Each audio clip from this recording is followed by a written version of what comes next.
अस्सलाम वालेकुम जी। Dear students, क्या हाल हैं? ठीक ठाक हैं? खैरियत है? अच्छा जी, आज डेट है 22/4/2020 और आज ये लेक्चर जो है हमारा है एक्चुअली डाइवर्सिटी इन ऑर्गेनाइजेशन पे। चैप्टर नंबर 2 है ऑर्गेनाइजेशनल बिहेवियर का। और हम लोग जानते हैं कि हमने जो बुक इसके लिए रिकमेंड की हुई है ऑर्गेनाइजेशनल बिहेवियर के लिए वो है स्टीफ़न पी रॉबिन्स की। और स्टीफ़न पी रॉबिन्स की ही बुक से हम लोग एक्चुअली 15th एडिशन से ये स्टडी कर रहे हैं। और what is meant bye diversity. Diversity की डेफिनीशन हम लोग जो है वो देखते हैं। मुख्तलिफ इसकी जो डेफिनीशंस हैं जो बहुत बहुत पॉपुलर डेफिनीशंस हैं या कॉन्सेप्ट की क्लैरिटी के लिए जो हमें स्टडी करनी चाहिए उनको हम देख लेते हैं। पहले first of all, what is meant by diversity. Diversity means the practice or quality of including or involving the people from a range of different social and ethnic background and of different genders, sexual orientation.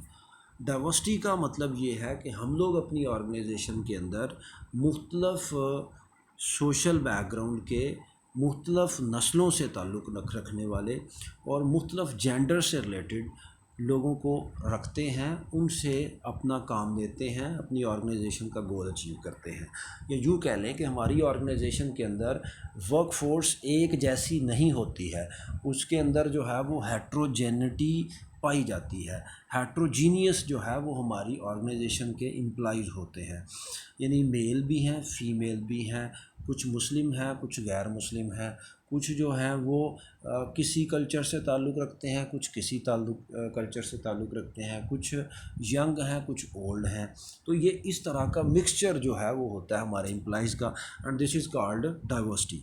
According to Workology, अगर हम लोग इसकी definition देखें तो workforce diversity is the bringing together of a variety of people to one workplace. हम लोग मुख्तलफ़ किस्म के लोगों को एक जगह पे जॉब पे जब रखते हैं, उनसे काम लेते हैं, this is called workforce diversity.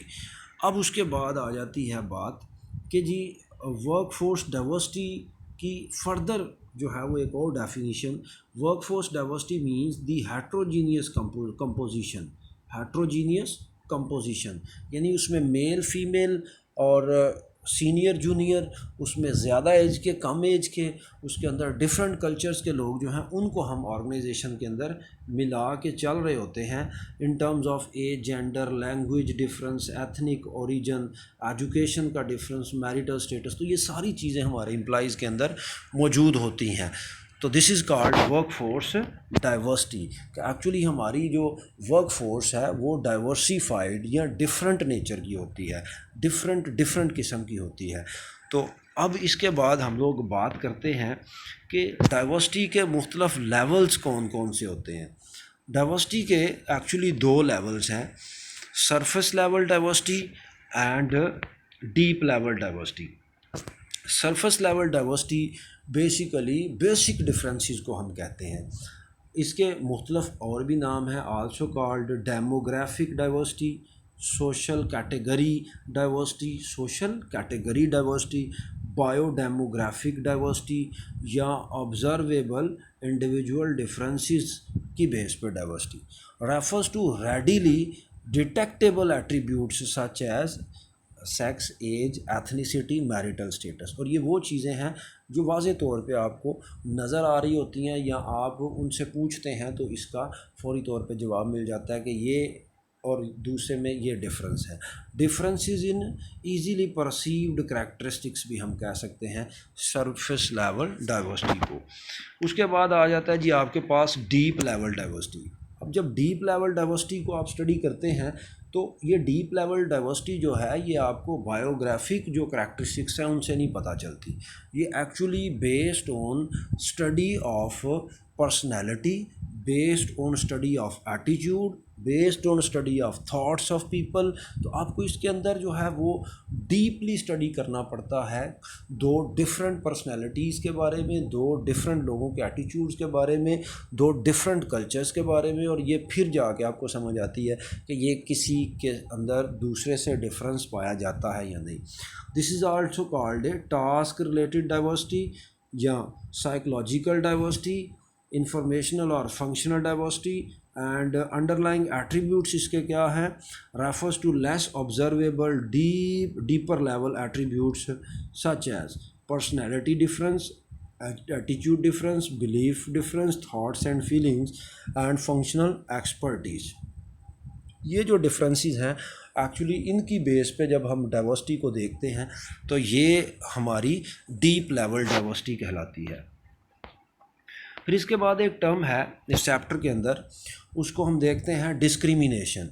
Discrimination के सिंपल मीनिंग ये है कि हम किसी इंडिविजुअल को या किसी ग्रुप को, पर्टिकुलर ग्रुप को दूसरों से डिफरेंट तरीके से ट्रीट करते हैं, जो तरीक़ाकार यकीनी तौर पर उस इंडिविजुअल को या उस ग्रुप को पसंद भी ना हो और हम उस तरीके से उसको ट्रीट करें। The treatment of a person or particular group of people differently, यानी डिफरेंट तरीके से किसी इंडिविजुअल या पर्टिकुलर ग्रुप को ट्रीट करना in a way that is worse than the way people are usually treated. जिस तरह आम तौर पे आप लोगों को ट्रीट करते हैं उससे हट के कोई तरीक़ाकार आप अपनाते हैं और उस तरीके से आप ट्रीट करते हैं, दिस इज़ कॉल्ड डिस्क्रिमिनेशन। अब उसके बाद हम बात करेंगे फॉर्म्स ऑफ डिस्क्रिमिनेशन पे।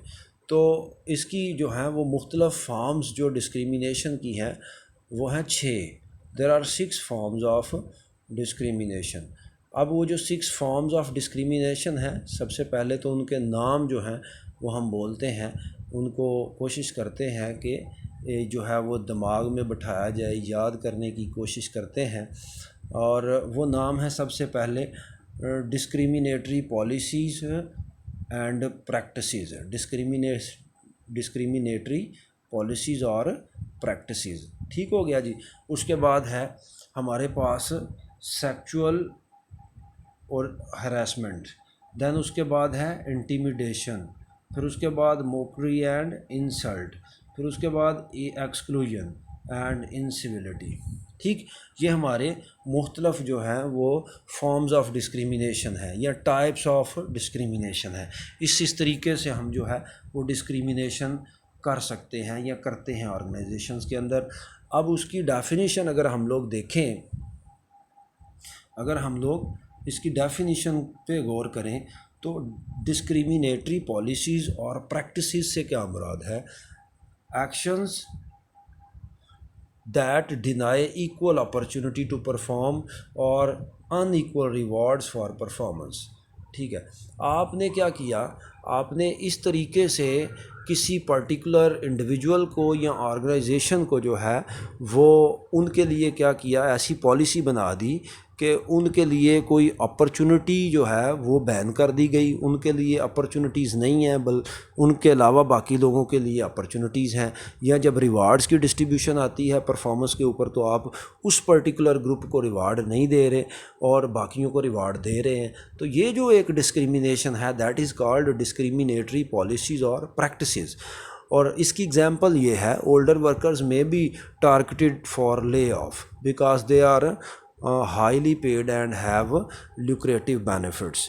तो आपने क्या किया कि ओल्डर वर्कर्स के लिए ये पॉलिसी बना ली, माइंडसेट बना लिया, उनको निकाल देना है, उनको फारग कर देना है क्योंकि वो ज़्यादा हाईली पेड हैं, उनको ज़्यादा बेनिफिट्स मिल रहे हैं। तो this is actually the discriminatory policies और प्रैक्टिसेस। फिर उसके बाद बात आ जाती है सेक्सुअल हरासमेंट की। तो सेक्सुअल हरासमेंट का मतलब क्या है, unwanted sexual advances and other verbal or physical conduct of a sexual nature that create a hostile or offensive work environment। आप किसी से वर्बली या फिज़िकली इस तरीके का रिलेशनशिप जो है वो बनाने की कोशिश करते हैं जिससे या तो उसके साथ आप बहुत पोलाइट एटीट्यूड अपनाते हैं या बड़ा आपका जो है वो ऑफेंसिव जो है वो वर्क इन्वायरमेंट उसकी वजह से बन जाता है, यानी आप उसके साथ उसको बुरे तरीके से ट्रीट करते हो। तो ये जो है यानी इस तरीके की कोई एक्सपेक्टेशंस हैं, ये भी बेसिकली जो है वो फॉर्म ऑफ डिस्क्रिमिनेशन है। इंटिमिडेशन सिंपल ये है कि आप दूसरों को थ्रेट करते हैं, या आप जो है किसी ग्रुप के बुलिंग, यानी इसमें दो वर्ड्स यूज़ हुए हैं कि थ्रेट्स और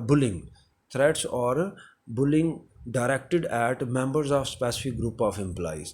स्पेसिफिक एम्प्लॉइज़, इंडिविजुअल एम्प्लॉई को या ग्रुप ऑफ एम्प्लॉइज़ को आप जो है वो थ्रेट करते हो, उनको जो है वो धमकाते हो कि हम आपको इस तरीके से जो है वो जॉब से निकाल देंगे या कुछ और इसी तरीके से। जैसे है जी, इसकी एग्जांपल दी हुई है आपकी बुक में, African American employees at some companies have found nooses hanging over their work stations. फिर उसके बाद है जी मोकरी एंड इंसल्ट्स। इंटिमिडेशन के बाद मोकरी एंड इंसल्ट्स, यानी आप किसी को जोक करते हो और नेगेटिव कमेंट करते हो किसी के ऊपर जिससे कोई हर्ट हो। This is also called a type of discrimination. फिर उसके बाद है जी आपके पास एक्सक्लूजन, यानी मुख्तलिफ़ किस्म की ग्रोथ अपॉर्चुनिटीज़ के हवाले से या मीटिंग्स के अंदर या डिस्कशंस के अंदर आप पर्टिकुलर इंडिविजुअल को या ग्रुप को जो है वो इंटेंशनली तौर पे जो है वो उससे आउट कर देते हो या उनको उससे दूर रखते हो, जिससे उनकी ग्रोथ हो सके, उनको अपॉर्चुनिटीज़ मिल सकें। तो ये जो है दैट इज़ कॉल्ड एक्सक्लूजन। उसके बाद इंसिविलिटी सिंपली मीन का disrespectful treatment, including behaving in an aggressive manner, interrupting the person और इग्नोरिंग हिज और हर ओपिनियन। यानी आप किसी को या तो डिसरिस्पेक्टफुल ट्रीटमेंट उसका करते हो, उसको इज़्ज़त नहीं देते, अग्रेसिव तरीके से बात करते हो, इंटरप्ट करते हो उसकी बात में, इग्नोर करते हो उसकी ओपिनियन को, ये सारे तरीके इंसिविलिटी के अंदर आते हैं। These were the forms of discrimination या टाइप्स ऑफ डिस्क्रिमिनेशन। अब उसके बाद आ जाती है हमारे पास जो है नेक्स्ट टर्म बायोग्राफिकल करैक्टरिस्टिक्स। वो कौन सी करैक्टरिस्टिक्स हैं जिसकी बेस के ऊपर जो है वो एक्चुअली डाइवर्सिटी क्रिएट होती है। तो डाइवर्सिटी की के हवाले से ही सबसे पहले जो है वो बायोग्राफिकल करैक्टरिस्टिक्स की definition. Biographical characteristics means personal characteristics that are objective and obtained from personal records. Very easily traceable characteristics of someone, that is traceable from the personal records of an individual that are maintained in the organization. ठीक है, such as age, gender, race and length of tenure, ये सारी चीज़ें हैं जो किसी भी person की आपको जो है उसकी पर्सनल प्रोफाइल से मिल जाएंगी। ठीक हो गया। अब इसके बाद हमारी जो ये जो बायोग्राफिकल करैक्टरिस्टिक्स हैं, इन्हीं बायोग्राफिकल करैक्टरिस्टिक्स को थोड़ा सा हम लोग एक्सप्लेन करते हैं, समझते हैं कि इन बायोग्राफिकल करैक्टरिस्टिक्स का जो है वो किसी भी एम्प्लॉई की जो परफॉर्मेंस है, उसकी जो जॉब सेटिस्फेक्शन है, उसकी जो मोटिवेशन है, इनसे जो है वो कोई ताल्लुक़ है या नहीं है। ठीक हो गया।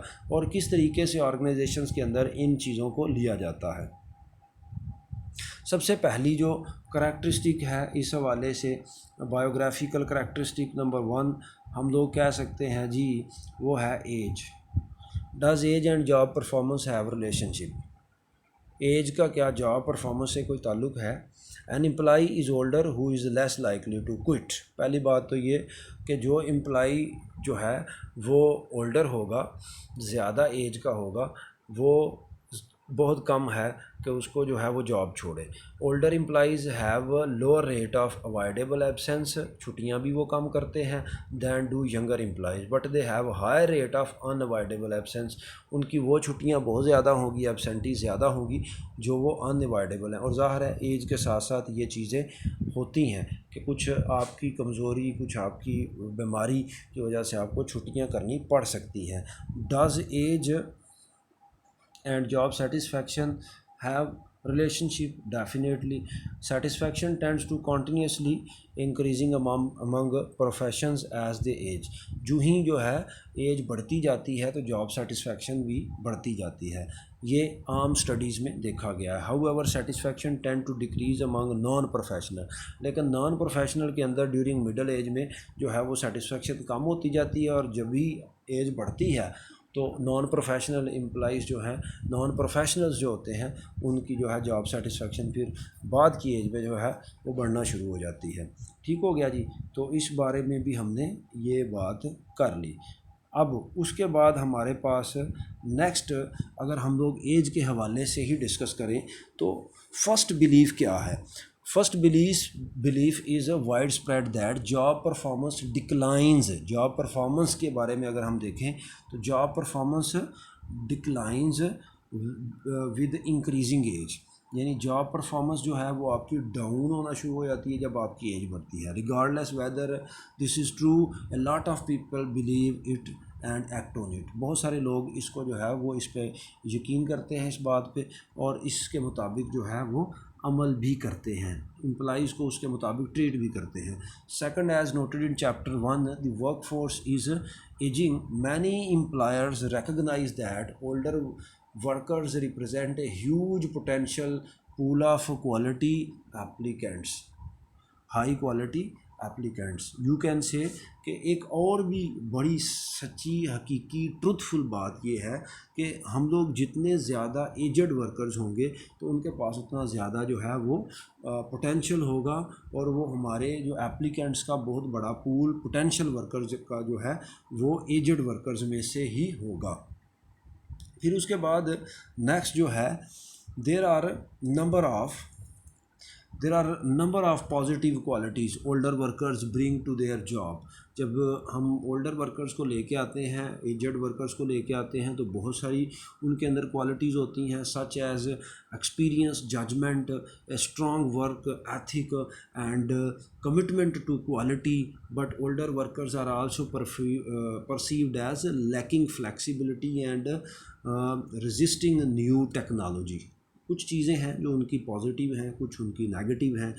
और आगे बात ये आती है कि जी अब ओल्डर वर्कर्स के हवाले से ही, what effect does age actually have on turnover. अगर हम लोग टर्नओवर का रिलेशनशिप स्टडी करना चाहें जो है वो, तो टर्नओवर और एज का तो क्या बनता है, टर्नओवर का, फिर उसके बाद एब्सेंटिज़म का, प्रोडक्टिविटी का, सेटिस्फैक्शन का।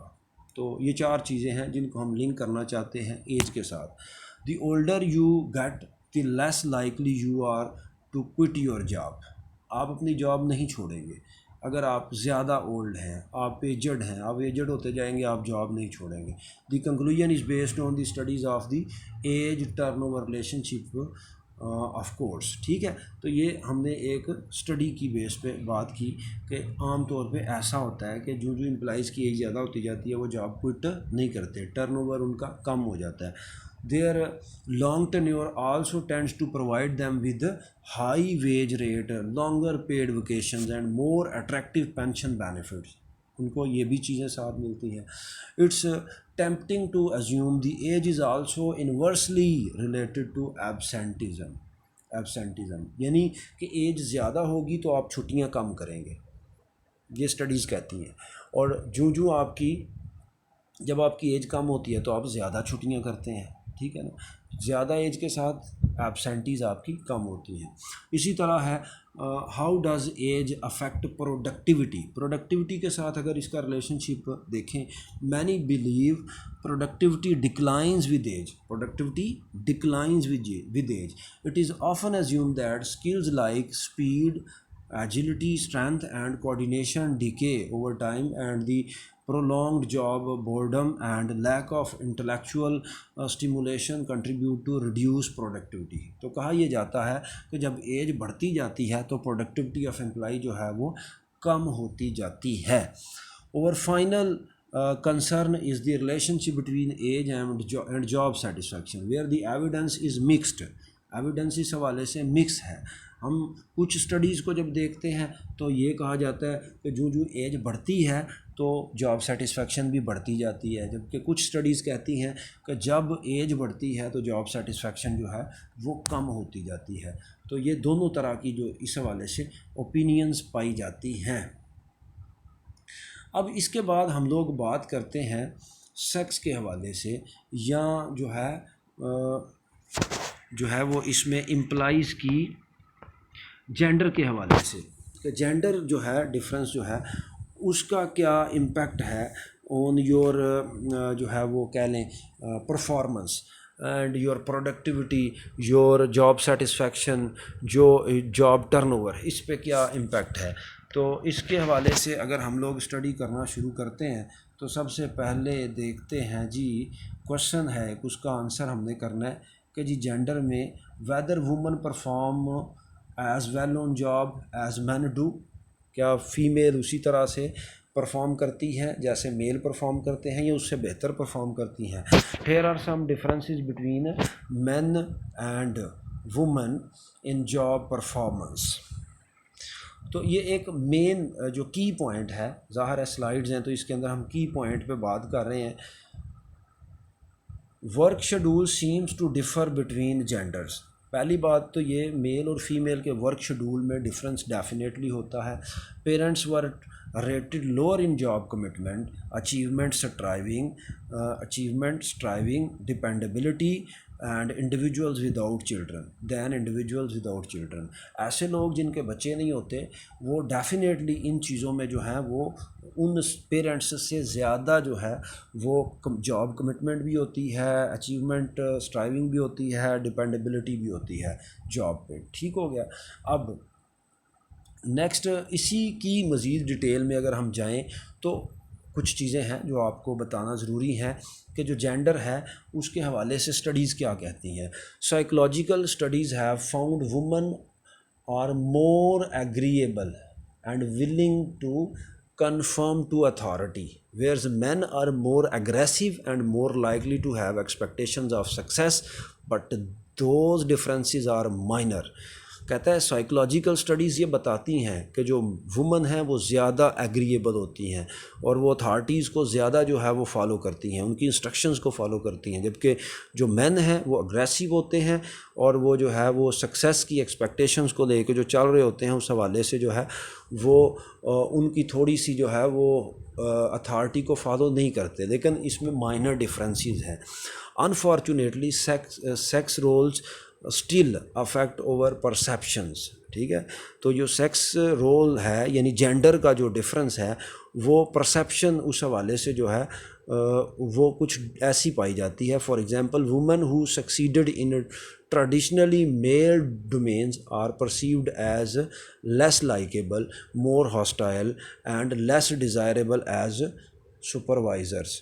ठीक है, तो क्या किया जाता है कि आम तौर पे सोसाइटी के अंदर जो है औरतों को सुपरवाइज़र के तौर पे एक्सेप्ट नहीं किया जाता, उनको लाइक नहीं किया जाता, उनको जहाँ पे मेल डोमिनेटिंग सोसाइटी होती है वहाँ पे एक्सेप्टेबिलिटी नहीं मिलती है।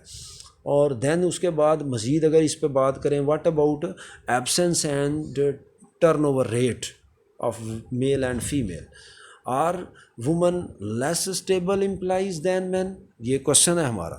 First evidence from a study of nearly 5 lakh professional employees indicate significant differences with women more likely to turn over than men.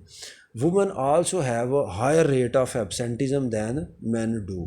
तो इसमें ये है टर्नओवर भी जो है आमतौर पे वुमन का ज़्यादा होता है, एब्सेंटिज़म भी ज़्यादा होती है।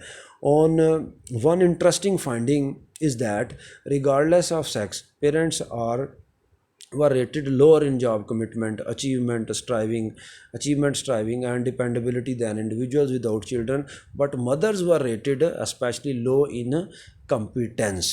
ठीक हो गया।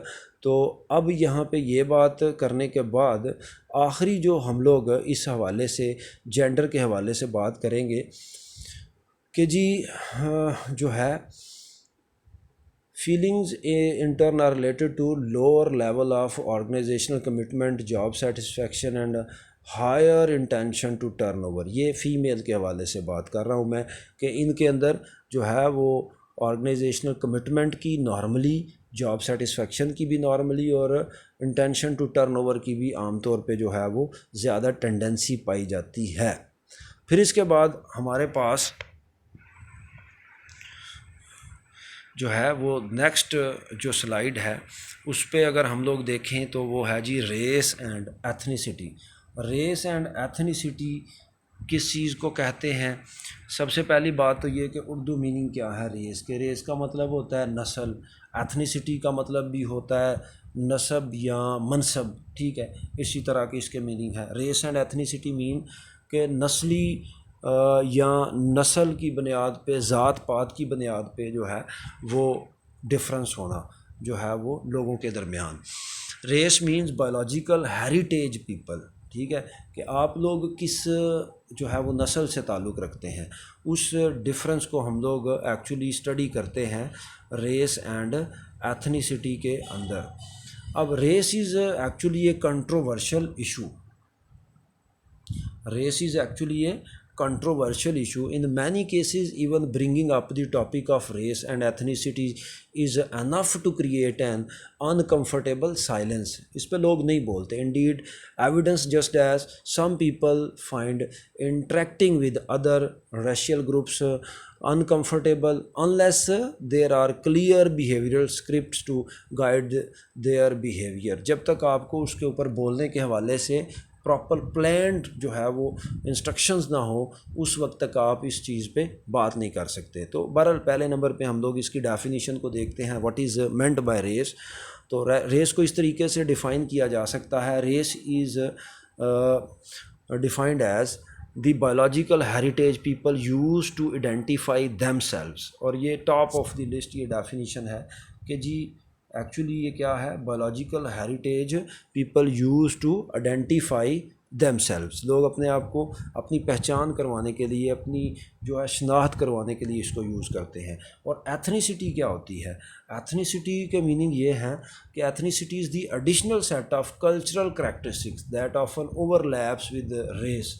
तो अक्सर इसको ओवरलैप किया जाता है रेस के साथ, लेकिन इसके अंदर ये है कि आप किस जो है वो नस्ल से ताल्लुक़ रखते हैं और आपकी कल्चरल करैक्टरिस्टिक्स क्या हैं। जब कल्चरल करैक्टरिस्टिक्स को भी आपकी जो है वो उस रेस के साथ ऐड किया जाता है, दैट बिकम्स एथनिसिटी। ठीक हो गया। तो इसके अंदर जो है कि रेस और एथनिसिटी जो है उसको भी जो है बड़ा डीपली स्टडी किया जाता है जब एम्प्लॉयमेंट अपॉर्चुनिटीज़ जो हैं वो क्रिएट की जाती हैं एम्प्लॉइज़ के लिए, उनकी हायरिंग की जाती है, उनकी परफॉर्मेंस की इवैल्यूएशन की जाती है, उनकी पे सेट की जाती है, या वर्क प्लेस जो डिस्क्रिमिनेशन है उस हवाले से इसका बड़ा अहम रोल है। तो इसके बाद ये है कि जी most research has concentrated on the differences in outcomes and attitudes between whites and African Americans with little study of the issue relevant to Asians। तो इस हवाले से जो है उस डिफरेंस को भी कंसीडर किया जाता है।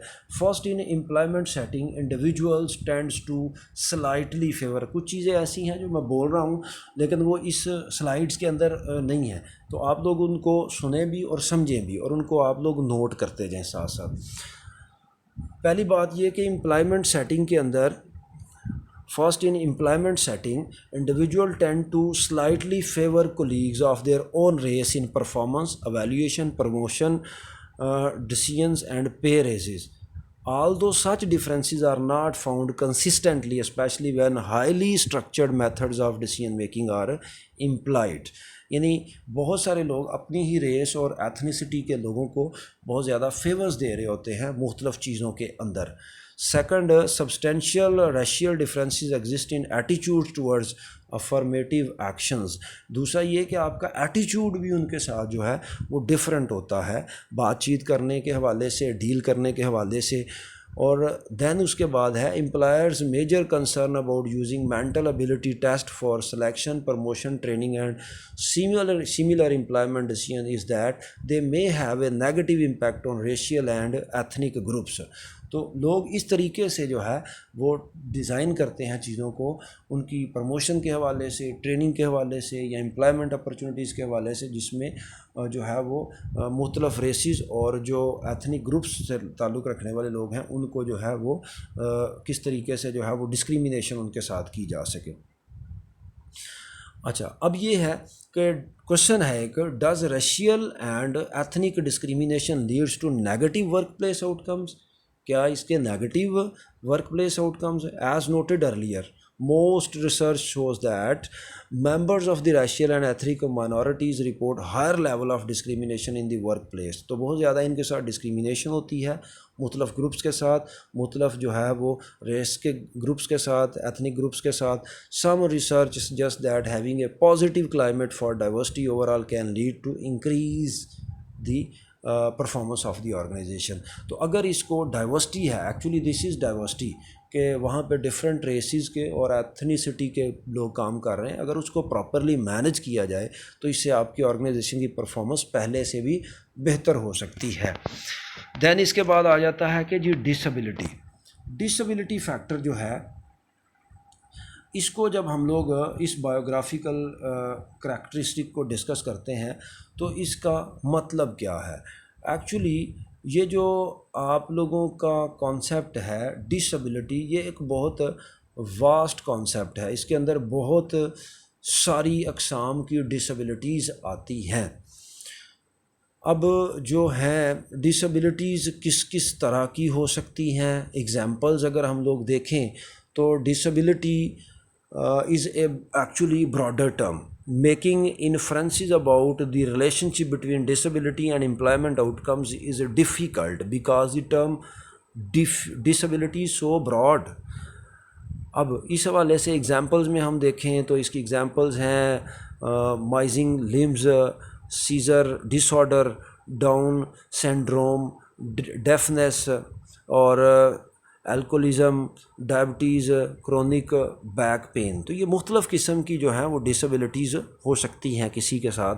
तो इन डिसेबिलिटीज़ के हवाले से मुख्तलिफ़ कंट्रीज़ के अंदर मुख्तलिफ़ एक्ट्स भी बने हुए हैं. और हम लोगों ने अक्सर ये सुना होगा इक्वल एम्प्लॉयमेंट अपॉर्चुनिटी कमीशन जो है ये भी बनाया गया हुआ है कई ममालिक के अंदर, ख़ास तौर पे यूएस के अंदर ये जो है वो पहले बनाया गया.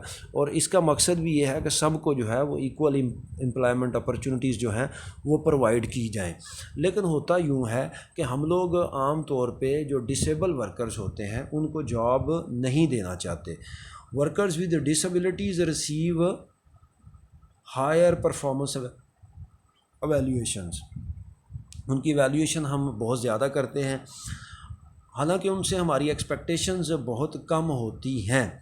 But these are encounter lower performance expectations and are less likely to be hired. हम उनको हायर नहीं करना चाहते क्योंकि उनसे हमारी एक्सपेक्टेशंस जो हैं वो बहुत कम हो जाती हैं, ये बहुत कम होती हैं. तो हम लोग अगर इस बारे में मज़ीद बात करना चाहें कि जी डिसेबिलिटीज़ के हवाले से the impact of disabilities on employment outcomes has been explored from a variety of perspectives. On the other hand, a review of evidence suggests that workers with disabilities receive higher performance evaluations. इनकी evaluation ज़्यादा होती है. However, the same review found that despite their higher performance, individuals with disability tend to encounter lower performance expectations and are less likely to be hired. क्योंकि हमें पता होता है कि इनसे जो है हमारी एक्सपेक्टेशंस बहुत कम हमें रखनी है, इसलिए हम इनको हायर नहीं करते. The negative effects are much stronger for individuals with mental disabilities and there is some evidence to suggest mental disabilities may impair performance more than physical disabilities. तो अब यहाँ पे ये है कि अगर हम लोग कोई एक ऐसा बंदा हायर कर लेते हैं जो मेंटली डिसेबल है तो वो उससे भी ज़्यादा नुकसानदेह है जो है वो फिज़िकली डिसेबल है. तो बहरहाल हम लोग इस चीज़ को वैसे भी नेगेटिव लेते हैं कि अगर कोई हमें बताए कि जी वो मेंटली डिसेबल है या एंजाइटी का पेशेंट है, टेंशन में रहता है, तो हम उसको कभी भी हायर नहीं करेंगे, लिहाजा लोग नहीं बताते. तो ये भी एक बहुत बड़ा फैक्टर है. ठीक हो गया जो है वो डाइवर्सिटी का, इस बेस पे भी एम्प्लॉइज़ के अंदर डाइवर्सिटी पाई जाती है. तो एक्चुअली हमारा टॉपिक है डाइवर्सिटी. तो डाइवर्सिटी किस किस बेस पे हो सकती है वही हम डिस्कस कर रहे हैं. फिर इसके बाद डिसेबिलिटी के बाद कुछ अदर बायोग्राफिकल करैक्टरिस्टिक्स हैं जिनकी एग्जांपल्स के अगर मैं नाम बोलूँ कौन कौन सी वो करैक्टरिस्टिक्स हैं तो वो हैं जी हमारी करैक्टरिस्टिक्स. पहले नंबर पे जो है वो टेन्योर है. उसके बाद है जी हमारे पास करैक्टरिस्टिक नंबर 2 जो है tenure, sexual orientation and gender identity. फिर इसी तरह रिलीजन है. तो इनके बारे में थोड़ी सी बात करते हैं कि टर्नओवर का जो है वो एम्प्लॉइज़ की परफॉर्मेंस से क्या लिंक बनता है, उनकी प्रोडक्टिविटी से क्या लिंक बनता है, उनकी टर्नओवर से क्या लिंक बनता है, और उसके अलावा जॉब सेटिस्फेक्शन से क्या लिंक बनता है। तो turnover expressed as work experience actually appears to be a good predictor of employ productivity. इसके बाद हम लोग देख रहे हैं कि जी हम लोगों ने टर्म डिफ़ाइन की, टर्नओवर से मुराद ये है कितना अरसा हो गया है आपको एक जॉब से जुड़े हुए। Except for gender and racial differences, few issues are more subject to misconception and speculations than the impact of seniority on job performance. If we define seniority as, अगर हम seniority को define करें as time on a particular job, the most recent evidence demonstrates a positive relationship between seniority and job productivity.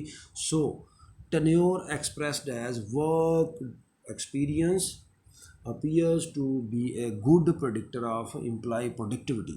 यानी अगर आपका ज़्यादा वक्त गुजरा एक जॉब पे, आपका टर्नओवर बहुत हो गया, तो आपकी प्रोडक्टिविटी भी ज़्यादा होगी।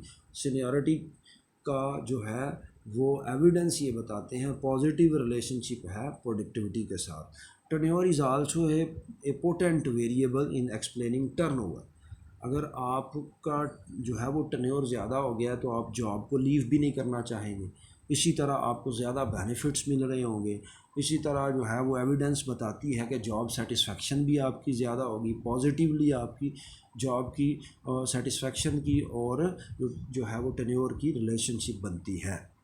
फिर उसके बाद आ जाता है जी आपका रिलीजन जो है उसको अगर हम लोग देखें तो वेरी सिंपल, जैसे वो रेस एंड एथनिसिटी को हमने स्टडी किया कि हम अपने ही रिलीजन के लोगों को जॉब पे रखना पसंद करते हैं, उनको ही बेनिफिट देना पसंद करते हैं, उनको ही अच्छे एटीट्यूड से हम ट्रीट करना पसंद करते हैं। और बाकी जो रिलीजन के लोग हैं, बाकी जो ग्रुप्स के जो है वो मज़हब के लोग हैं, जो अगर कोई मुस्लिम है तो वो नॉन मुस्लिम को जो है वो इस तरीके से ट्रीट करेगा कि जैसे वो उससे नफ़रत करता है। देन इसके अंदर है जी आप उन लोगों को फेवरेबल तरीके से ट्रीट करेंगे जो आपके साथ सिमिलर जो है वो फेथ रखते होंगे, या आप जैसा बिलीफ रखते होंगे, आप जैसी थिंकिंग होगी जो है रिलीजन पॉइंट ऑफ व्यू से। Sexual orientation and gender identity पे अगर हम लोग बात करते हैं नेक्स्ट बायोग्राफिकल करैक्टरिस्टिक के ऊपर, तो वो एक इसमें है जो है वो मिसिंग है, तो वो भी इसमें शामिल कर लेते हैं। नेक्स्ट कि जी आपकी जेंडर आइडेंटिटी या सेक्सुअल ओरिएंटेशन, इस पे वैसे बात हो गई है उसमें जेंडर के अंदर, ठीक है। तो खैर ये आप बेशक वहीं से इसको स्टडी कर लीजिएगा। तो स्टूडेंट्स बहरहाल जी थैंक यू वेरी मच। आप लोगों को इसका जो है वो फर्स्ट पार्ट जो है इस चैप्टर का मैंने आज इस लेक्चर में जो है वो पढ़ा दिया है, उसको डिस्कस कर लिया हमने। तो इंशाल्लाह ताला इसी चैप्टर नंबर 2 के अगले हिस्से को हम लोग नेक्स्ट लेक्चर में डिस्कस करेंगे, जिसके अंदर हम लोग बात करेंगे what is meant bye ability के ऊपर। उसके बाद जो है डायमेंशंस ऑफ इंटेलेक्चुअल एबिलिटी पे बात करेंगे, और फिज़िकल एबिलिटीज़ के ऊपर फिर बात होगी, और रोल ऑफ डिसेबिलिटीज़, अगर कोई डिसेबल है तो उसका क्या रोल है। फिर इम्प्लीमेंटिंग डाइवर्सिटी मैनेजमेंट स्ट्रेटजीज़ पे बात होगी, और how we can manage the diversity. तो ये हमारा जो था वो चैप्टर नंबर 2 अभी चल रहा है, उसका हमने तकरीबन हाफ़ जो है वो इस लेक्चर के अंदर कवर किया है। बाकी इंशाल्लाह हम लोग जो है वो नेक्स्ट लेक्चर में कवर करेंगे। इसमें एक मेन क्वेश्चन बनता है what is meant by diversity and what are the different जो है वो levels of diversity and what are the biographical characteristics of actually diversity। और फिर उसके बाद आपका एक और भी क्वेश्चन बनता है कि define discrimination and types of discrimination also, ठीक है। टाइप्स ऑफ डिस्क्रिमिनेशन को मतलब उसमें आप उनके नाम, उनकी डेफिनेशंस और उनकी एग्जांपल्स जो हैं वो करेंगे। थैंक यू वेरी मच जी, टेक केयर, अल्लाह हाफिज़। इंशाल्लाह नेक्स्ट लेक्चर में फिर मुलाकात होती है।